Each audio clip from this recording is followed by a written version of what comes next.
before we dive in, I think this will really illustrate where we're headed. My baseball coach growing up, his name was Greg. Just one of the most transformational figures in my life. Many of you know I didn't have a father figure growing up, and this man did what he didn't have to do. He jumped into my life, and he would pick me up and drive me to practice. He would drop me off at home afterwards. He'd pick me up on a Saturday, take me to Sonic, let me get a Route 44, whatever I wanted, drive me around in his truck. The guy smoked 3 packs of cigarettes a day and drank a 2-liter of Diet Coke, and he kept the windows rolled up, so he'd literally hotbox me in this truck, and I was just like, can't breathe, and he'd talk to me about life, and he'd talk to me about this. He's a picture of health. The guy could rip a baseball down a left field line. He was just a dead pull hitter, and he was just this really cool man that loved on me and cared about me and was a father to me when I didn't have one. And so naturally, I wanted to help him out, and he was needing to paint his house.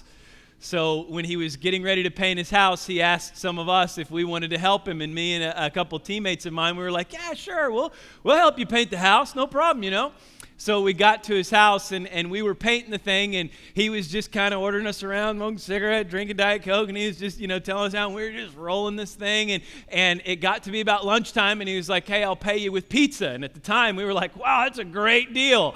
Looking back, I was like, wow, I really got taken advantage of. But... So we go, and right as we're getting ready to leave, I thought, man, this will be really funny. So I got my roller real thick, and I wrote my name in the side of his house. Like in giant, he had this 2-story house, and giant letters across the entire side of his house, L-U-K-E. And I thought it was so funny. My buddies and I, we got in the truck, and I was like, hey, look back at Coach's house. And they looked back, and in huge bold letters, my name is across the side of his house. And they're like, this is so funny, man. So we go to lunch and we eat pizza, and then as we're coming back and he's rounding the corner and pulling into his cul-de-sac, I'll never forget it. We came around the corner and there's my name in giant bold letters on the side of his house, and he looked at it and he slowed down really quick, and he looked again, and then he looked back at me, and I was laughing, and all of us were like, and he said, you dumb. There's not even like a Christian equivalent to what he said, right? You dumb son of a Baptist, this and the other. And so he drives up to his house, and he gets out, and he runs over, and he grabs this roller, and he starts rolling real hard over it, and he rolls it one time, and you can still see it. And so then he gets it again, and he's just sitting there. He's rolling it again. Coat number 2, you could still see it. And so then it's getting dark, and he's just been working away at it, and he covers it again. And coat number 3, it's still pretty bold on there. And he was like, listen, you put that on the base layer of my house so thick, and the sun dried it, that I can't cover it up. And I felt terrible.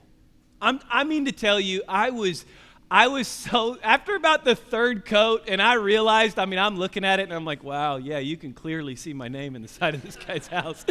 I felt so bad about it. I remember leaving, because, like I told you, he's done so much for me, and I just thought it would be funny, and it went too far, and I screwed it up. And even years after that, I can still remember going to his house.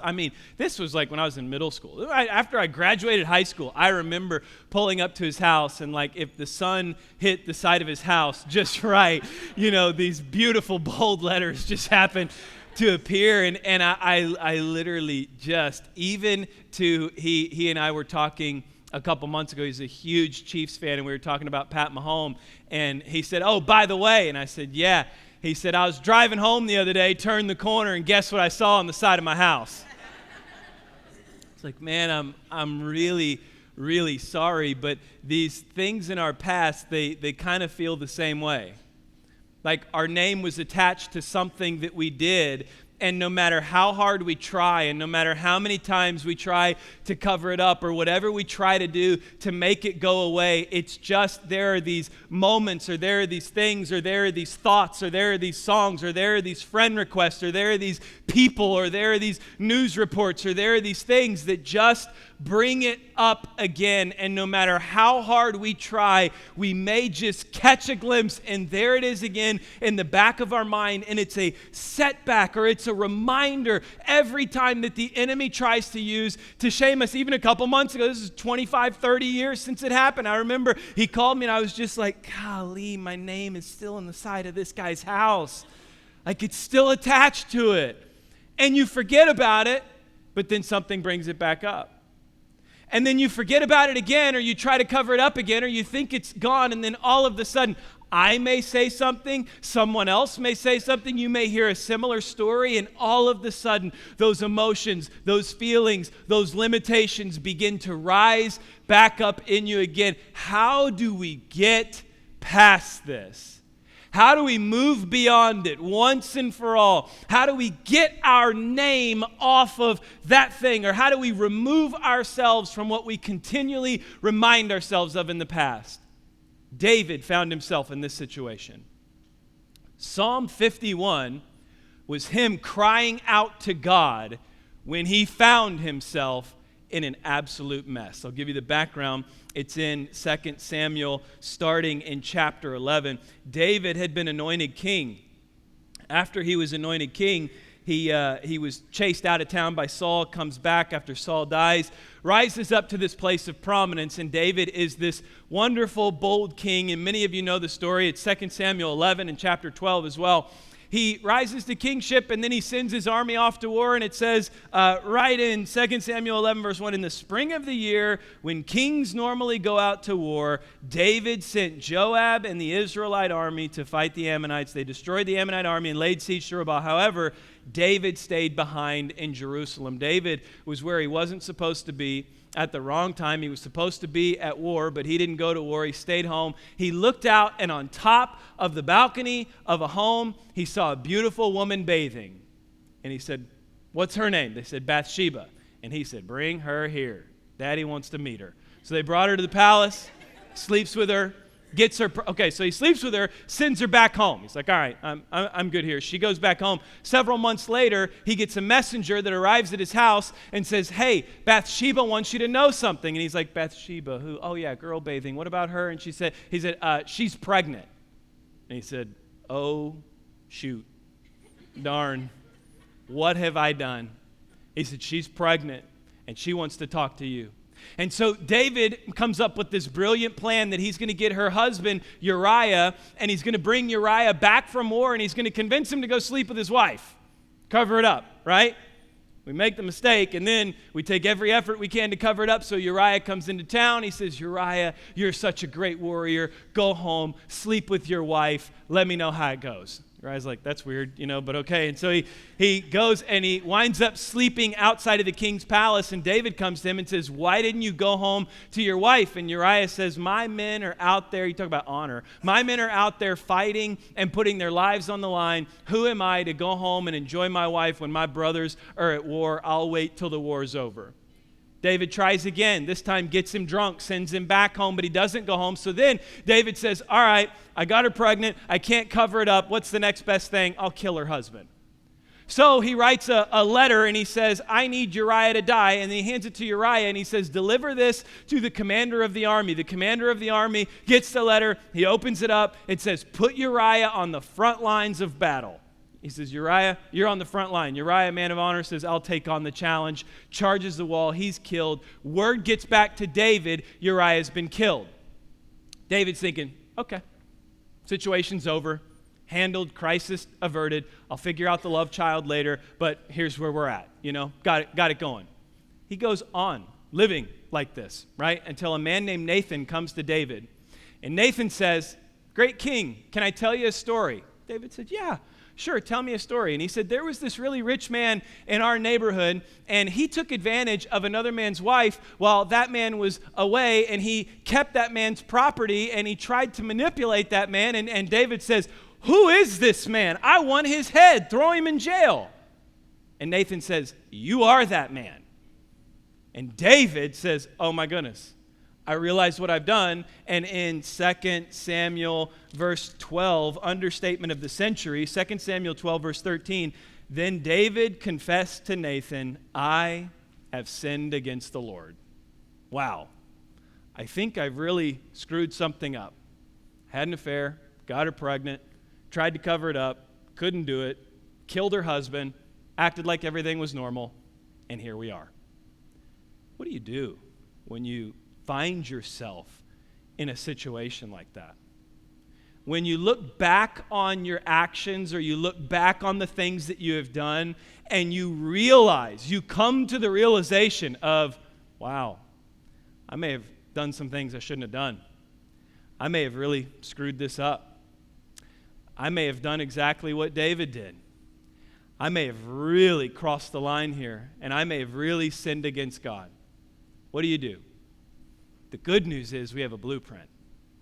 The good news is we have the way out. We have the direction of how do I approach God with this situation? Where do I go when this is happening? Psalm 51, 1 through 13, David sits down and he pens this psalm. If this doesn't come to life to you, I don't know what else we can do given the context. You know what he's done. You know what he's walked through. You know what he's committed. And now what does he do? He gets down, Psalm 51, 1 through 13. This is a hope-filled passage of Scripture for you today. If you're sitting in your seat and you're squirming just a little because the story of David connects all too close to home with you, this is redemption for you today.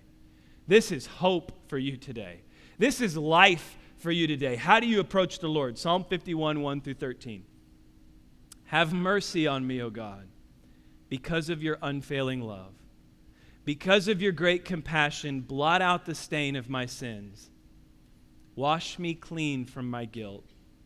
Purify me from my sin, for I recognize my rebellion. It haunts me day and night. Against you and you alone have I sinned. I have done what is evil in your sight. You will be proved right in what you say, and your judgment against me is just. For I was born a sinner, yes, from the moment my mother conceived me, but you desire honesty from the womb, teaching me wisdom even there. Purify me from my sins, and I will be clean. Wash me, and I will be whiter than snow. Oh, give me back my joy again. You have broken me. Now let me rejoice. Don't keep looking at my sins. Remove the stain of my guilt. Create in me a clean heart, O God. Renew a loyal spirit within me. Do not banish me from your presence, and don't take your Holy Spirit from me. Restore to me the joy of your salvation, and make me willing to obey you. Then I will teach your ways to rebels, and then they will return to you. How do you overcome it? How do you approach God? How do you let it go? How do you move beyond it to a new place of victory? I love what David does in the very beginning of this psalm. You'll notice there's 4 stages to it. David starts with God, then he moves to himself, and then he asks for the cleansing, and then he takes action. There's the outline. For those of you that are like note takers, like, whoa, he went way ahead. I gotta go. No.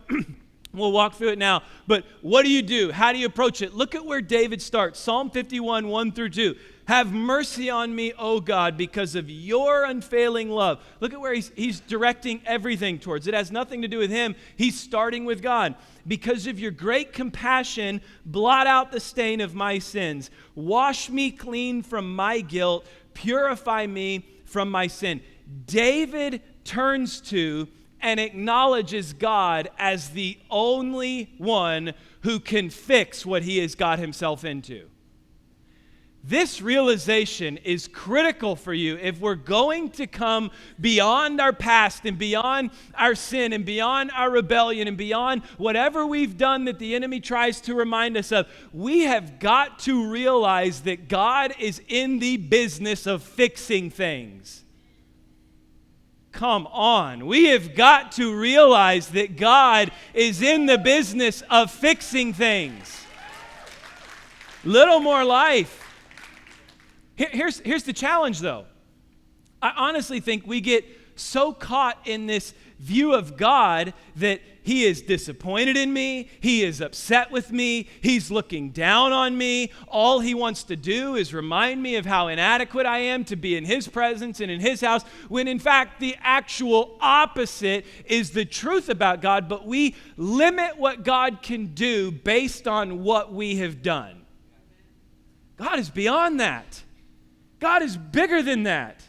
That's David's first appeal is, Lord, your unfailing love, your great compassion, your incredible mercies, that's the only thing that can fix this.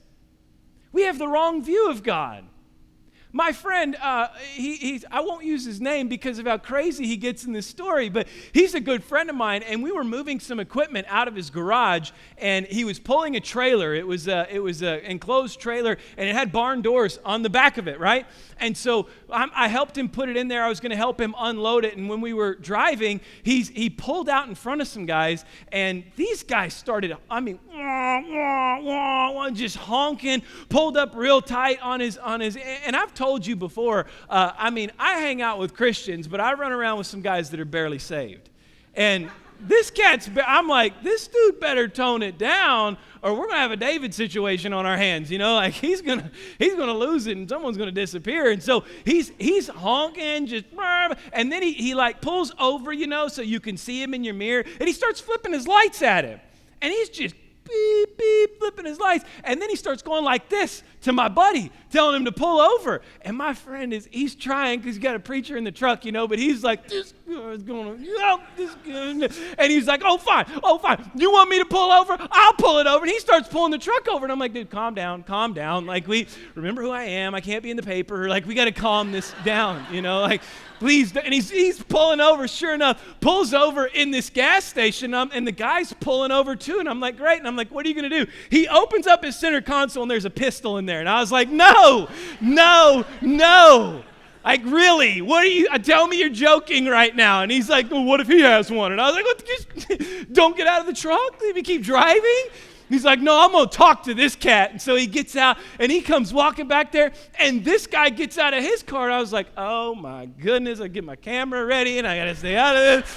And so they come at each other, and the guy, he's rolling up, and he's like, dude, and my buddy's like, what do you want, man? He's like, what's up? And he's like, golly, the doors to your trailer are open. Your stuff was I'm so glad you pulled over. He said, hey, let me help you get it back in there. You almost lost everything, man. And he's like helping him push it back in his trailer, and my buddy's standing there, and I'm like, what's up, Wyatt Earp? Like, you want to go guns blazing on this guy, and he's trying to help you the whole time. You think he's against you. You think he's trying to fight you. You think he's trying to stop you. You think he wants to pull you over because he wants to have, get some, but he's trying to help you out. We've got to transition our minds to God in the same way. God is in the business of redemption.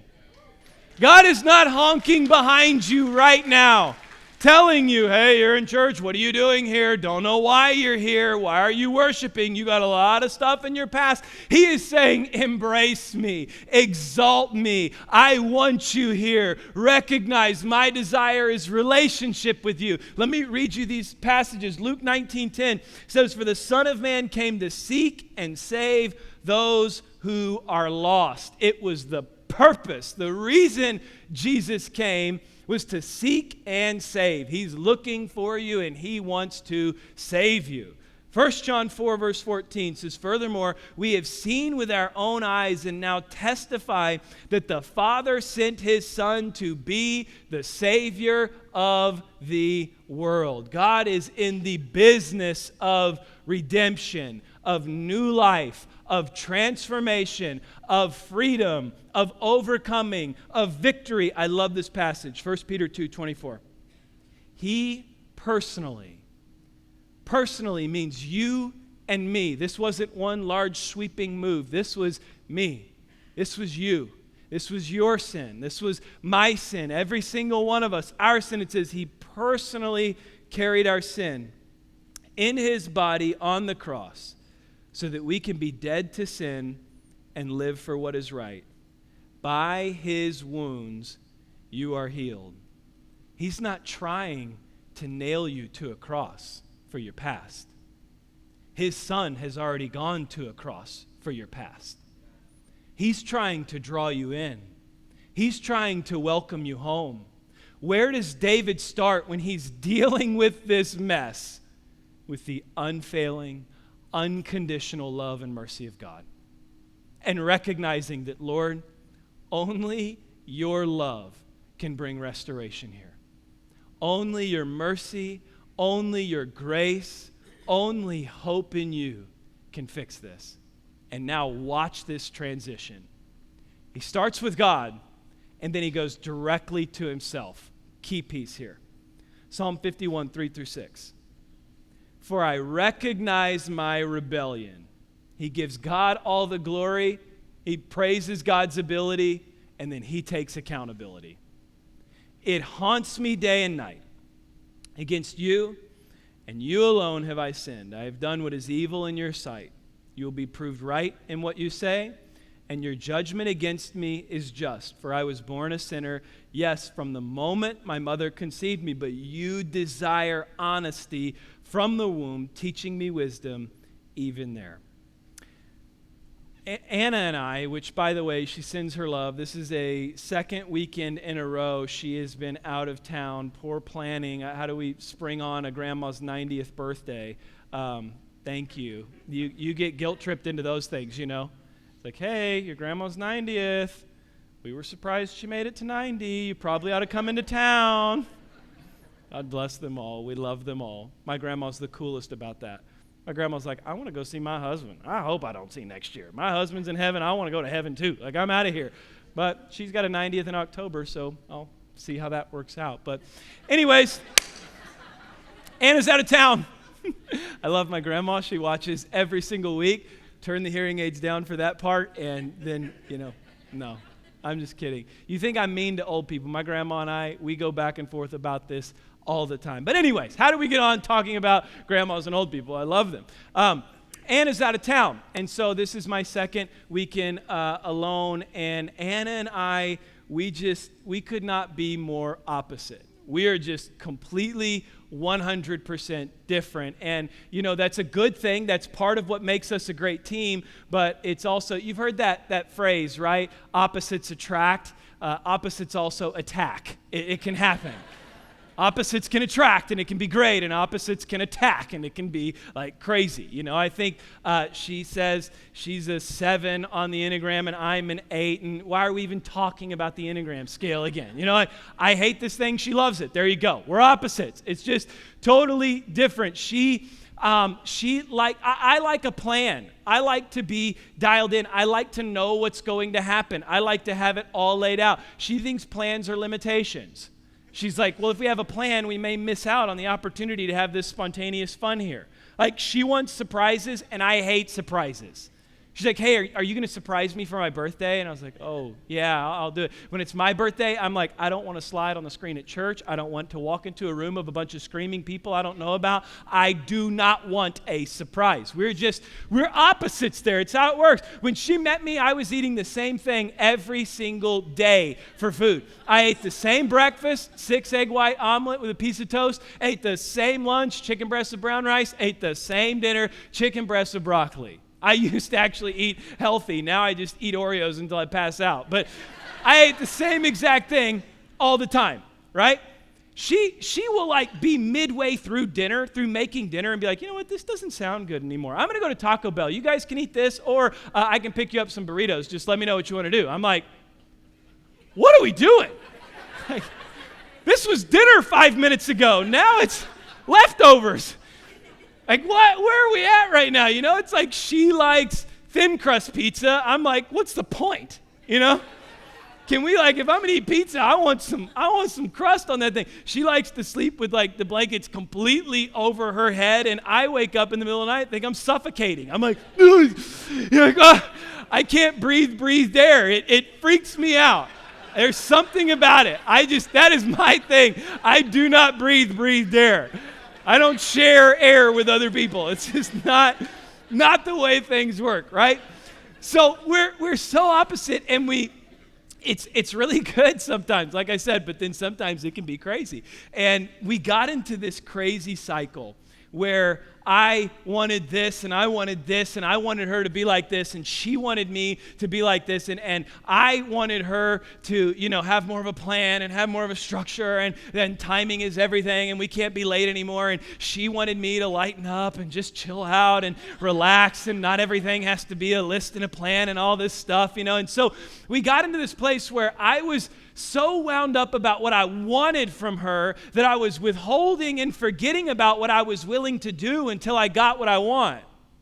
And she got to this place where she wanted me to do something, to be someone, to change the way I'm acting. And she was so wrapped up in what she wanted from me that she was withholding what I desired until I gave her what I wanted. And we were just butting heads. It was just constant frustration, constant annoyance. And we went to counseling. I am a huge fan of marriage counseling, all marriages, any levels. If you're a 40-year marriage and you have a great marriage counseling will make you even better. If you have a 1-year marriage and you're in trouble, marriage counseling is the help you need. I am a huge fan of marriage counseling. So we went to counseling, and we landed in that counseling, and it was very clear. It was a realization. Tell me what's going on with you. Well, I want. And tell me what's going on with you. And well, I want this, and I want this, and I want this, and I want this. And the question was asked, and caught me. He said, okay, that's great. I have a list of both of the things that you guys want. What are you willing to do? And I thought, I hadn't thought about that in a while. Kind of just concerned with changing her, Like, I just want her to get what I wanted.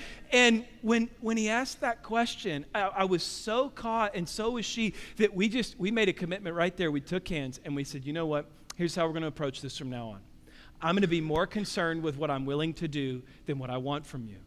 And she said, I'm going to be more concerned with what I'm willing to do than what I want from you. And I'm going to make it a point to, even if I'm not getting what I want from you, I'll be willing to give you what I feel like it is you need. I'm going to be gracious. I'm going to be loving. I'm going to be kind. I'm going to be gentle. I'm not going to be so wrapped around the axle with all the plans and everything. And she is saying, I'm willing to give you what you want, even if I'm not getting from you what I want. So I will be more planned out, and I'll try to be more structured, and I'll just, help you more with this and together. And I want to tell you something. When we are in a place of we're more concerned with what we're willing to do than what we want, we are so healthy together.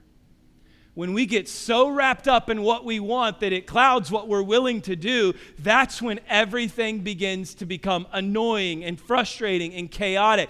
If you'll notice here what David does, David goes to the place of willing accountability and wears it 100%. He has let go of what he wants, and he is purely saying, it is me, and I am willing to own it, and I am willing to be accountable for it, and I am willing to say, it was all my mistake, and God, I know you're gracious, and you can fix it, but you need to know I am accountable for it. Can I tell you something? Some of the greatest works that God wants to do in your life do not revolve around what you want from God, but what you're willing to give up for God.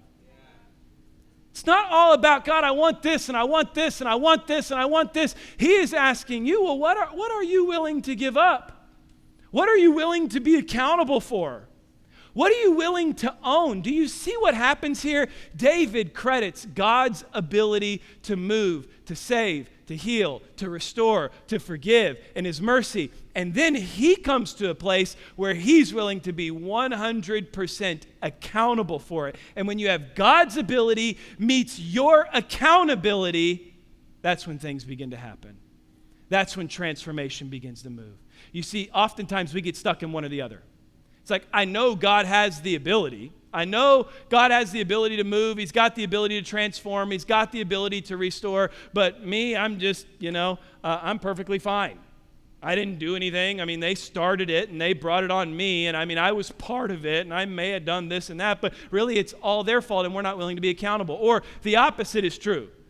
Man, I don't know if God has the ability. I'm a filthy, wretched sinner with no good anything, and I don't even belong in here, but I don't know if God has the ability to fix me. David takes both. God's ability, his merciful love, his compassion, and his grace, and 100% accountability for what he's done. He brings them together, and this is my favorite passage. This is my favorite part of the passage. Psalm 51, 7 through 11. He says, "Purify me from my sins, and I will be clean. Wash me, and I will be whiter than snow.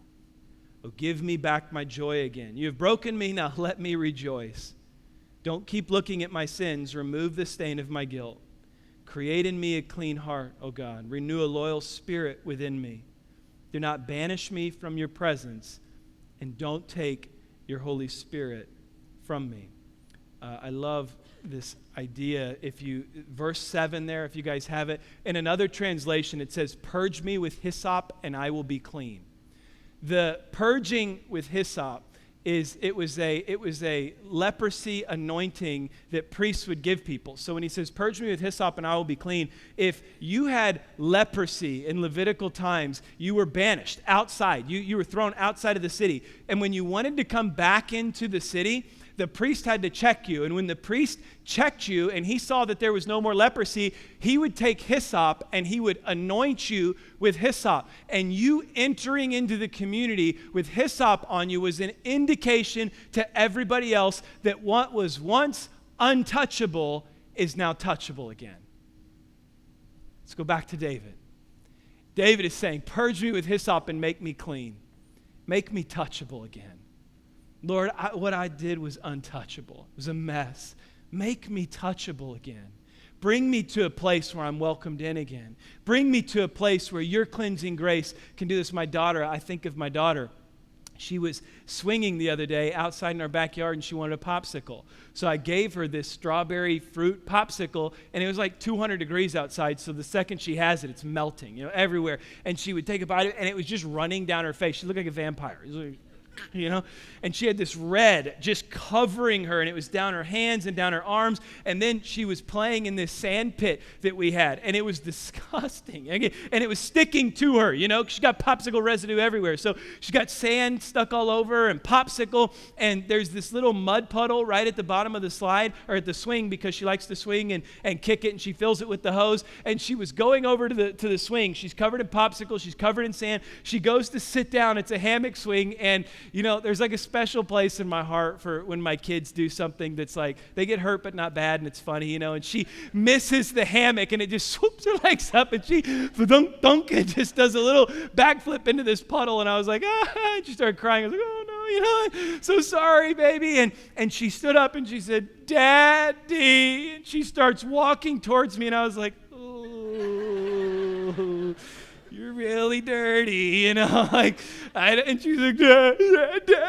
and she's got mud, and she's got popsicle, and she's got sand, and she's just nasty, and yet, what do you think I did? I took that little girl, I lifted her up, and I said, baby, you're okay. And I wrapped my arms around her, and I spun her to try to get that sand off of there. And then I took the hose, and I hosed her down real good and cleaned her up. And what did I do? I took what was once untouchable, and I made it touchable again. And that's what David is saying here. He's saying, Lord, make me touchable again. Bring me back to that place before all of this happened. That's what God wants to do in you. To bring you to that place of being touchable again, of being welcomed in again. Quit limiting yourself by what you have done and embrace what God can do. And then we finish here, and we'll finish strong. Psalm 51, 12 through 13. Can I just tell you something? Nothing drives me crazier than when somebody has a hidden immunity idol, or they have an opportunity for a U-turn, or like Ovi. We're in Big Brother season right now. Anyone Big Brother people, are you in here? 2 of you. Listen, if you don't watch reality TV, you're not allowed to be a member of this church. It's just we walk in reality here. We're real people chasing a real God, Where's my drummer? But it drives me crazy, right? This guy, Ovi, Big Brother season is a mess. I'm Team Cliff all the way, hoping it all happens for him. But I'm watching it, and this guy has this power to change the game, and he gets voted off the show. Kelly Wentworth, you've got an idol in your pocket. Why are you not using it?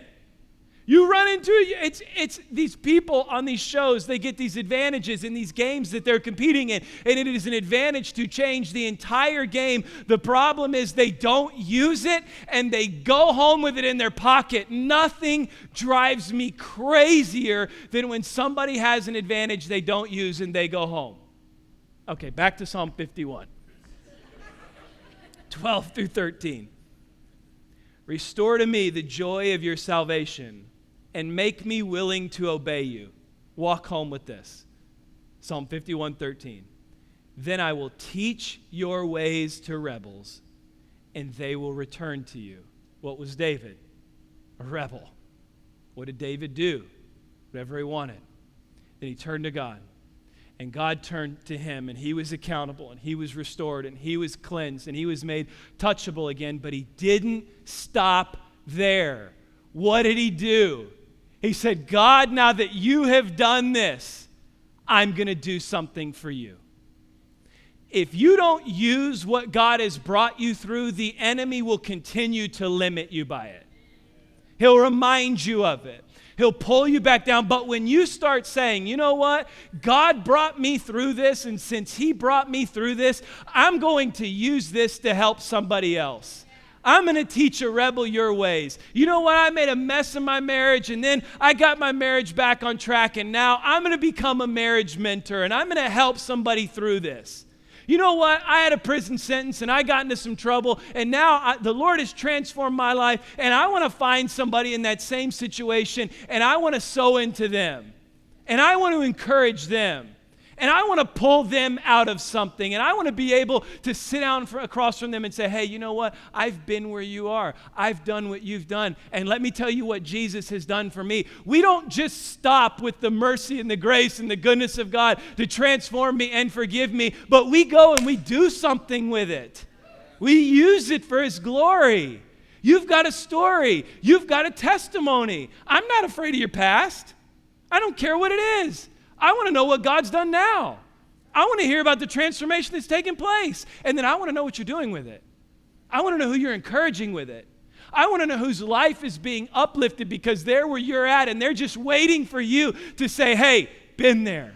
I've walked through it. I didn't know how I was going to overcome this, but by the grace of God, the goodness of God, and the mercy of God, he brought me through it and let me give you a gift. He can do the same for you.